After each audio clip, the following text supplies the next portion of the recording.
Alright, in this video I want to speak on the topic of online sextortion and sexual blackmail as a victim's guide. Who am I? For obvious reasons I don't want to say that, because the last thing I want is retaliation from organized crime. And I hope that's understandable. They're pretty good at finding out identities and finding out who people are. And last thing is I want that they are on my ass for making this video. So I have been a victim of this thing myself, and luckily enough, I was old enough at that point, in my mid-30s, right, to have the maturity to see it as what it is. And even for me, this was very stressful and very, sleepless night kind of thing, right? But I got over it, and I just wanted to share my grander view on this whole thing that might affect you. So, what I'm not talking about here, and that's very important because I see some videos where people are condescending, like, ha ha ha, what idiot sends naked pictures of themselves to strangers online? Who's doing that? I don't want to be moral or condescending or anything like that on this topic, because these people who are condescending, they either don't understand human nature, or they have just not met their match online when it comes to a predator. And I'd say pretty much everybody can be affected by that situation, starting really at the age of 11, 12, going all the way up to 70 plus. And from a newspaper article, I don't know how true it is, it affects mostly men. So, because women and girls are mostly blackmailed for more material, more videos, more pictures, while men are just outright blackmailed for money. And therefore, it only makes sense that males are more affected by this. So, what I'm not trying to talk about here is how to avoid getting into a situation like that, because you might already be in it. And that's why you're watching that video. And all these videos, you're like, yeah, you should never send pictures. Yeah, I understand. You should never go on a webcam naked with a straight... I get it. But it does happen. Probably hundreds of thousands of times a day. So, the first thing you must understand about this is you are the victim of a serious crime. And none of that is your fault. So, no matter what the blackmailer on the other end says, or what they try to make it sound like it's your fault that you're wasting their time, or even, they might even go out there and saying that masturbating on camera is a crime. No, it's not. It's really not. In most parts of the world, I'm not sure about some countries in the Middle East or so, but in most parts of the world, it's not a crime to have done what you have done, like send naked pictures of yourself to somebody, or masturbated on camera, or even done some more kinky stuff, However, what they are doing is asking for money or asking for more material with the threat of exposing you is a serious crime. It's sexual exploitation. It is like, in some countries, the prison sentences for that are life. Like, they are really, really bad. So, there's this... I just saw this one video of one guy who exploited dozens of girls online, underage girls that was, I think, mostly underage teenagers. He got 101 years in prison.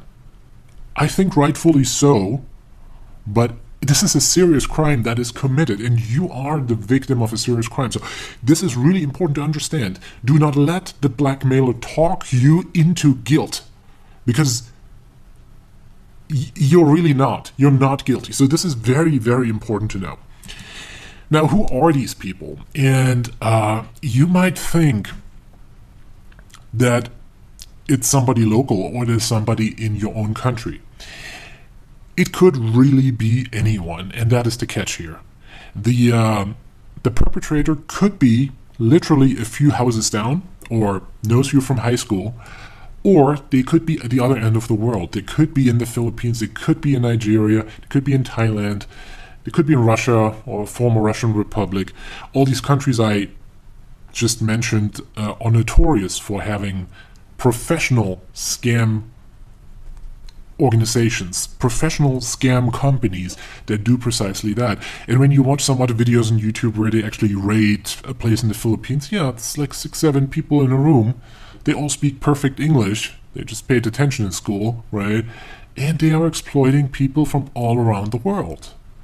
So understand that you are up against, most likely, if they're asking for money, most likely you are up against a racket, against a criminal organization that has perhaps perfected the art of blackmailing people.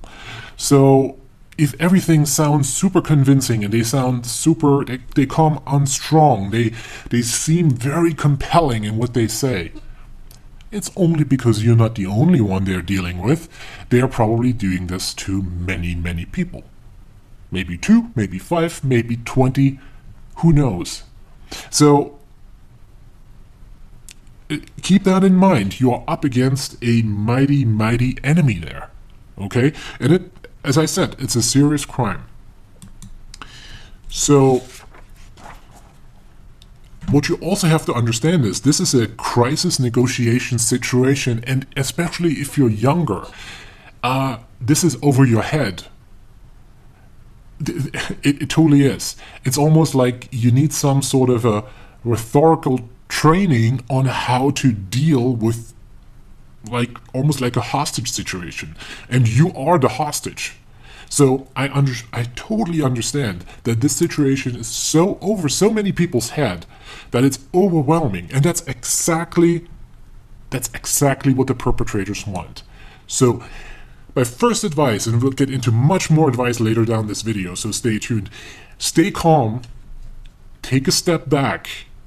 They want you to be in a state of panic.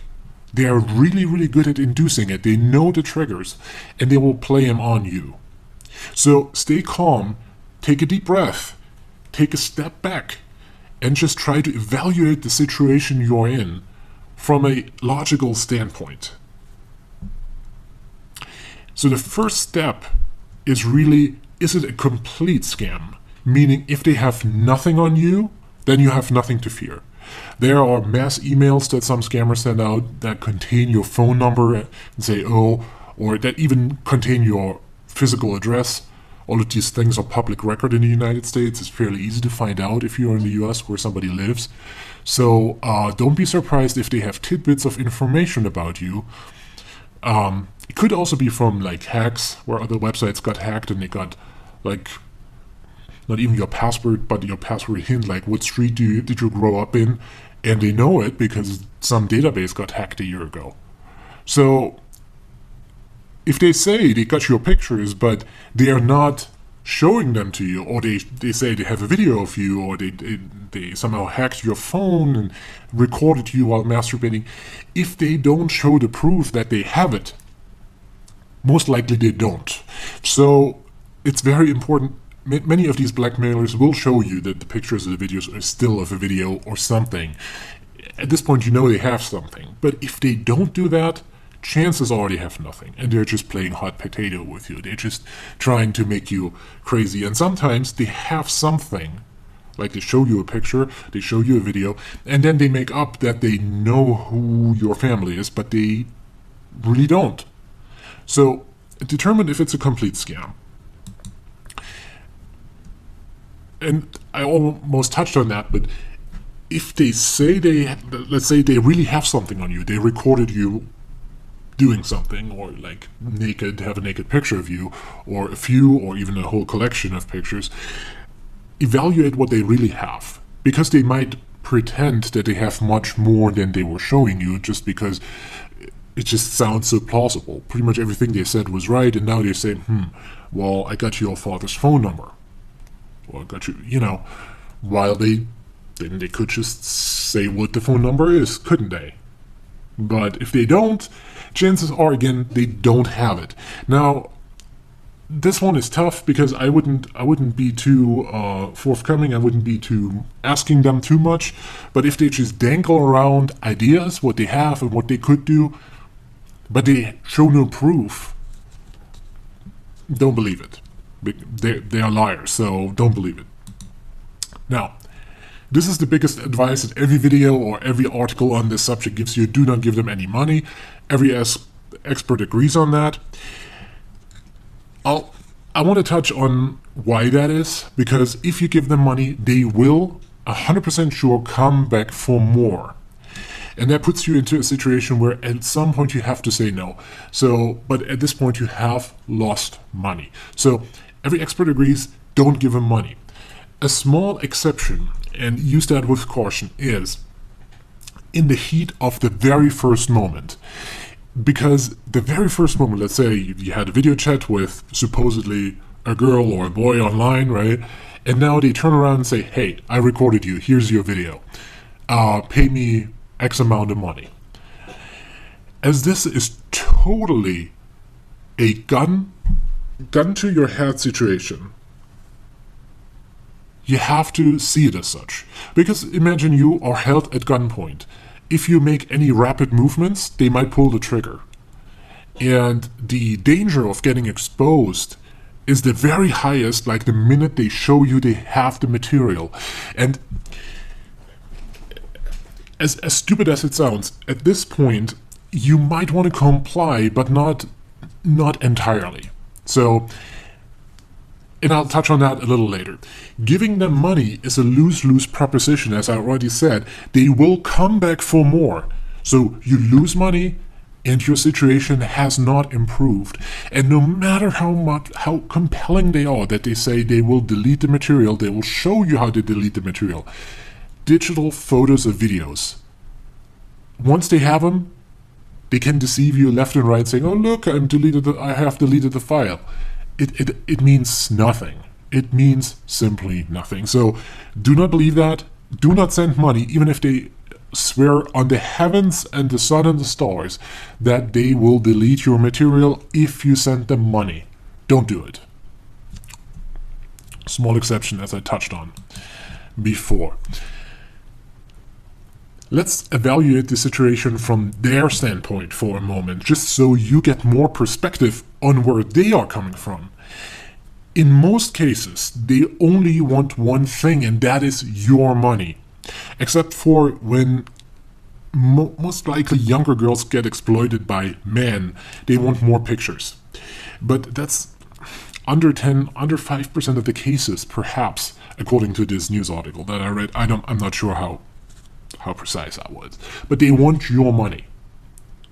And once they expose you, once they go all out with your information and your pictures and send them like what they threatened to do, they lost all leverage because they understand that now it's over. Because how will they threaten you with more? Even if they do some sort of a release just parts of it and put it on a Twitter account or put it on a website and say, listen, this is here now, pay me some to remove that. Or as soon as they publish something, or as soon as they go all out and inform people, friends, family, whatever, they lost all leverage over you, and they understand that. So the only thing that really makes them money is your fear of exposure. It's not the exposure itself. The exposure itself is a lose-lose proposition for them. Now understand that, because exposing you on the internet, to even if it's something as simple to your friends, family, contacts on social media, this is work for them, because they have to open up a fake account, they have to go in, and every little step they take leaves information, leaves tracks, leaves clues who the actual blackmailer is. So that is really, they do work for which they don't get paid. They could spend more time on finding new victims or finding out interesting new ways to get money from existing victims. So exposing is a situation for them that doesn't make them money. There's especially the professional ones, the rackets, are probably not gonna expose you if you follow my strategies that I'll lay out a little later in that video. So you have to evaluate what is the worst that can happen. So the worst that it can happen is probably what they tell you. It is they take your picture, your video, or the material they got, and you send it to, let's say, they know your Facebook account, they know who your family, who your friends is, and they will send it to them. That's the most common threat they have. Another common one is to make it go viral on the internet, which doesn't really happen anyway. So don't overthink that one. But if they send it to your friends and family, what's the worst that can happen? Most people who watch this video right now or are affected by this are a little younger, so their perspective on all of these things might be a little limited, let's say it this way. So let's evaluate the potential impact on your life. So if they are sending your videos to your parents, you would be surprised. Your parents are probably on your side there. They might be surprised. They might be, what did you do, daughter? What did you do, son? What is that? They might be a little, the initials, and then at this point, you're more or less forced to tell them anyway what happened. So you tell them, listen, I got exploited by a stranger on the internet. And once you say that to your parents or to other family members, uncles, grandparents, uncles, aunts, it's like, they will understand that. If it's a significant other, like a girlfriend or a wife or a, husband or boyfriend, for that matter, might be a little more complicated, depends on your relationship. They might be surprised, they might be very supporting, very comforting, even though you didn't think that, or they might be really upset. But that's life. Like, if you've been married long enough, you know that there are good times and bad times, and this would just be one of another bad time, in the worst case. Yeah, that's if you're in a committed relationship. But if you're not, and you're young and maybe still living with your parents, the impact would be very limited. When it comes to friends from school, maybe college or something, there will be gossip, yes. They might show your stuff around. But this gossip will fade, and you might have a really bad week at school. But the world moves so fast right now. In the greater scheme of things, people talk behind your back anyway. And now they have a real reason to talk behind your back. If it makes the rounds in your school, talk to the principal, talk to a guidance counselor, talk to somebody at school, say, listen, this is what happened to me. I'm a crime victim here of sexual exploitation online, and now the picture gets passed around here in school, and I'm suffering from it. And just have the spine to seek help at your school if that is an issue. When it comes to employers, if you have a low-paying job, let's say you're flipping burgers at a fast food joint, do you think they fire you over that? If they do, find another burger job, right? Most likely they wouldn't. It's just improbable that they would. Over something like that. If you can explain the situation, like you fell for something online, there was a predator that took advantage of you, and I think most people would understand that. So, I talked about that. It's probably not that great of a deal if you really take a step back and evaluate the situation in the greater scheme of things. And me being in my mid-30s, being old, quote-unquote, I have an easier say. I understand if you're 17 and this happens to you, you think your world will collapse. I understand that. But just maybe believe me here that it wouldn't. And life's long enough, and you and everybody around you will get over it. And after all, a video of you masturbating is not that special, let's say it that way. Because, just from my experience, I don't want to sound creepy, but everybody is doing it. Every healthy grown adult is doing it. And everybody who's been around the block a little bit understands. what kind of situation you were in. So don't let it get to you too much, because it's really not that much of a big deal. So what do you think? Are Facebook, Google, and all the other social media sites and platforms, are they complicit in this? Hell no. Because Facebook, for example, is the worst platform for them to spread your picture, because it's not like you can just upload a naked picture of somebody or a video of somebody masturbating to Facebook without it going down really, really, really fast. Facebook has an AI that looks what's in the picture, what's in the video, and if they think it's a sexual act or there's something, it's a nude person, that picture will not make it on Facebook. It will be there maybe for 2 minutes or something, and then will go away. As soon as somebody complains seeing the picture, it goes away. And if you can always, report a picture, say it's sexual activity or it's sexual content, and Facebook takes it down really fast. And especially if you are a minor, if you're under 18, say it's child pornography, because it is. If you're under 18 and somebody posts it, they are in for some good trouble once they find them. So, no. Also, if they threaten you to put it on hundreds of websites with like a blaster, or they put it on Xhamster, or they put it on any of these sites, and then Google will pick it up. No, Google won't. Because Google is notorious for not indexing shady parts of the internet. And if it makes it on a reputable site, like Pornhub, for example, Pornhub will take it down right away if you complain about it. Really, they're really fast, because otherwise they could be complicit in a crime. And that's the last thing that Pornhub wants to do. And Google will not index shady sites. So even if they put your name next to the video and blast it all over the internet, chances are that nobody who doesn't go to result 500 on the Google search with your name and city will find it. So all of these websites are smarter than that. They don't want to be complicit in a crime like that, and they are really good at finding this. If somebody uploads that to YouTube, complain about the YouTube video, it goes down within 5 minutes. So don't fear too much.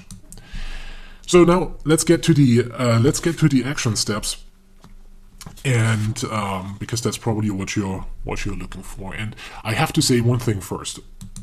Suicide is not an option, and I don't mean this as a joke, because there are 2 or 3 videos on YouTube where they talk about that actually younger people most of the time, and one guy was as old as 21, took their lives over this, because it just grew over their heads so much. So please, I already tried to explain how it is not such a big thing, and maybe even if you don't believe me at hearing it for the first time, think about it again, right? Suicide is not an option. If you feel like you have thoughts of suicide, this is the USA number of the Suicide Prevention Helpline. They are there 24/7. Pick up the phone, stop this video right now, give them a call. If you're in another country, UK has a number like that. Pretty much every country has a suicide prevention helpline. Give them a call right now. Okay? So suicide is not an option. Not over this, please. The greater scheme of things does not warrant suicide in this case. Even if you don't believe me right now, then seek help, seek counseling.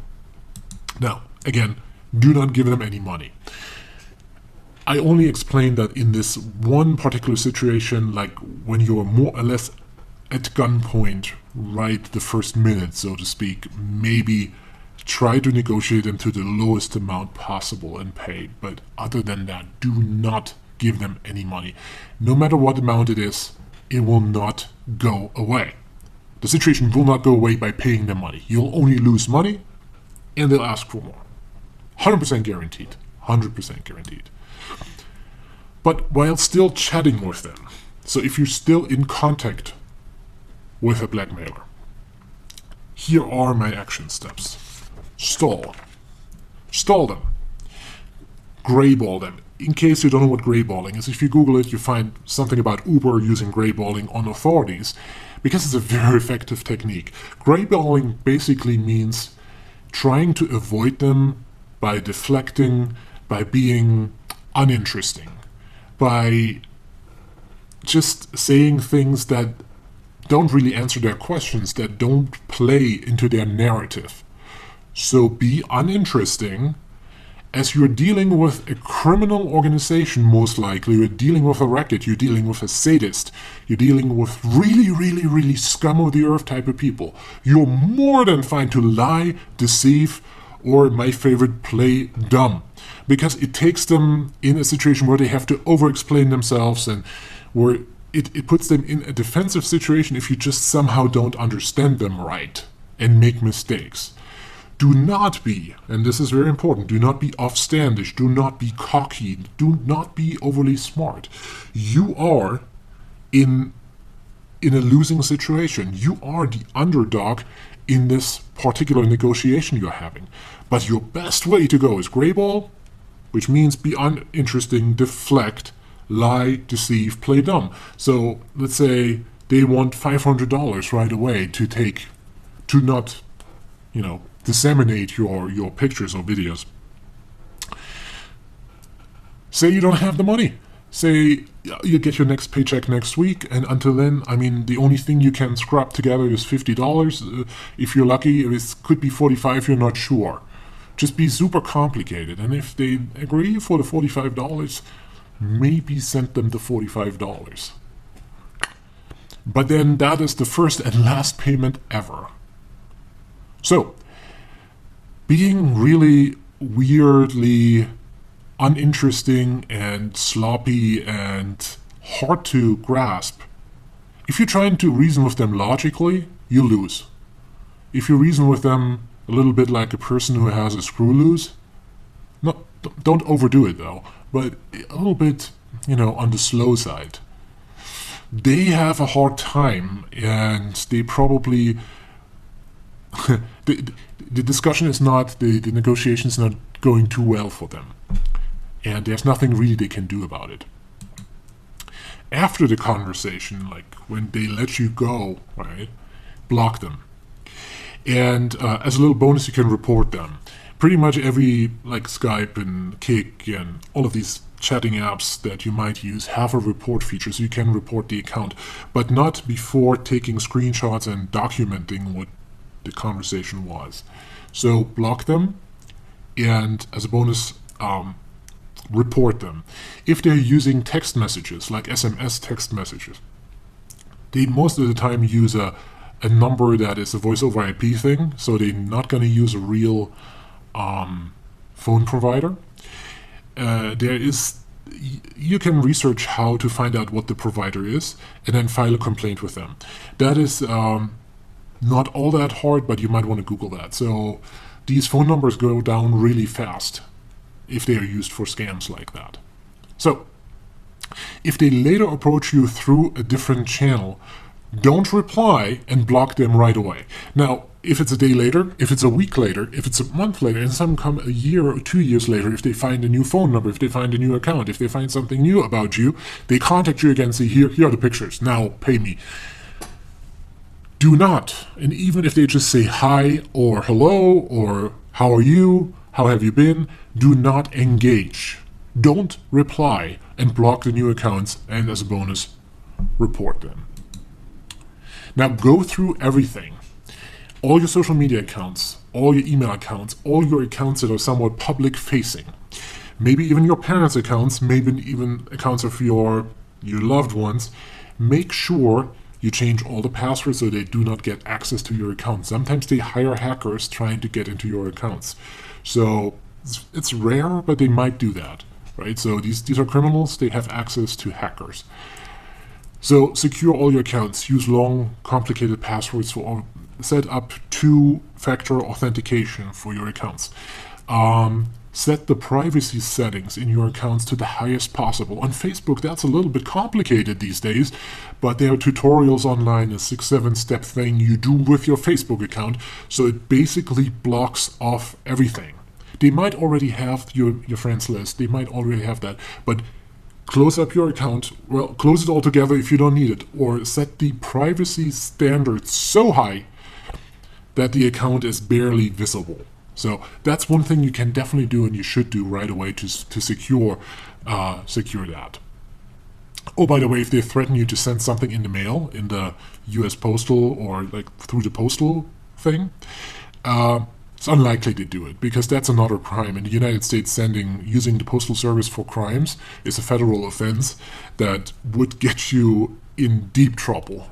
So in the U.S., it's unlikely. In other countries, I'd say so as well, because it's also a lot of work for them mailing something and leaves tracks and traces, and there might be video of them putting it in the mailbox and so on and so forth. It's unlikely they do that. That just as a side note. This is really important. If you're underage, talk to your parents, for heaven's sake. And underage is most commonly referred to as under 18 and under, or under 18. It is child exploitation. If you are 16 or 17 and you think you're so far from a child, you don't want to be a child, you are not a child. Legally you are, and you can use that to your advantage in this particular situation. So that's really, really important. Talk to your parents. You'll be surprised. They will be on your side. Say, hey, go to your mom or to your dad, whoever you have the little bit better connection. Sit them down and say, Mom, Dad, I messed up. Here's what happened, and lay it out to them. It's hard. I understand. It's toughest thing in your life, maybe, so far. There will be tougher things later in life if you're a teenager, trust me. But this is... Sit down with them, talk to your parents, and seek help from them, because they might know right away how to conquer this. They will be on your side. They might be a little upset with you for a minute. Most parents wouldn't even be upset with you for a minute. So go to your parents, tell them. The other big question is talk to law enforcement. It goes for everybody. Yes, most likely that's a good idea. Local law enforcement depends on where you live. In the United States, if you're living in a bigger city, they might have experts on cybercrime. So it's a good idea to go to your local law enforcement if you're living in a bigger city. If you're living in small town America, there's only a sheriff and maybe 2 or 3 employees, and they will be understanding and comforting, but they will not really be able to help. They might refer you to a bigger police department. They might do all of these things. That could be a lot of work and a lot of drag. But what you can do is go to www.ic3.gov. This is the Internet Crime Reporting Center. It goes straight to the FBI, and you can file a complaint. Be as specific as you can, because don't be all too... don't write like 3 or 4 pages of narrative. Be very specific. Say, this and that Skype account contacted me, and so on. Like, they want to hear account names, phone numbers, payment information. Like, if it's a PayPal account, bingo, most of the time. The FBI knows right away who that is. If they use PayPal, if they want to pay Venmo accounts, Bitcoin, other cryptocurrencies, all of these details, put them all in there. Like, chances are you'll never hear from them again. However, I'm quite sure, I don't know how they work internally, but I'm quite sure they're taking these reports seriously and group them together. So if 5 people report, oh, this particular Bitcoin address is asking for ransom or for blackmail payments, they might say, oh, this is a more serious threat, and then investigate it thoroughly, and you might, a year or 2 years down the road, hear from the FBI, and they might be asking you for more information. And it's really important. Do not delete anything, even though you feel compelled. Oh, I messed up. I got to delete this out of sight. Even the blackmailers might tell you to delete things. Don't. By all means, don't. If you have to, like, take screenshots and put them in a Dropbox folder that you encrypt, or you're smart enough to figure that one out. So you keep it in a safe place, all the evidence, collect all the evidence, especially payment information they are giving you, all the accounts. If there is a Facebook account involved, that one. If there's Skype accounts, Kik accounts, all of these things. Make sure you document that. And if you file a report with ic3.gov, make sure you give them all the identifiable information. And if you're underage, talk to your parents, and in coordination with your parents, file a complaint with the National Center for Missing and Exploited Children. You can also do that on ic3.gov. Because these people, on top of the whole FBI thing, will take this even to the next level. Law enforcement is strong in the United States. And in many other countries around the world, same thing. But when minors are involved, and if you are under 18, or it happened to you when you were under 18, you were a minor and you were an exploited child, okay, use that to your advantage. It's really important. Now, one last advice, take a deep breath. Sit back and don't take it all too seriously. Don't let it get to you too much. Maybe you want to watch this video again, get into a few more details, because I was talking fast. I wanted to get a lot of information through. Watch it again. It's not all that bad. It certainly doesn't warrant anything extreme on your part. And even if you're getting exposed by these people, it will be a situation that you can fix. And sometimes in life, if it gets really harsh in life, you see who your real friends are and who totally stand by you if they happen to see a video or a picture of you naked. You see exactly who the people are who will be on your side and who the people would be who ridicule you. But as I outlined, the chances of exposure are fairly low if you follow my advice. And if push comes to shove, it's probably not as bad as you think. And that being said, well, thank you for watching the video.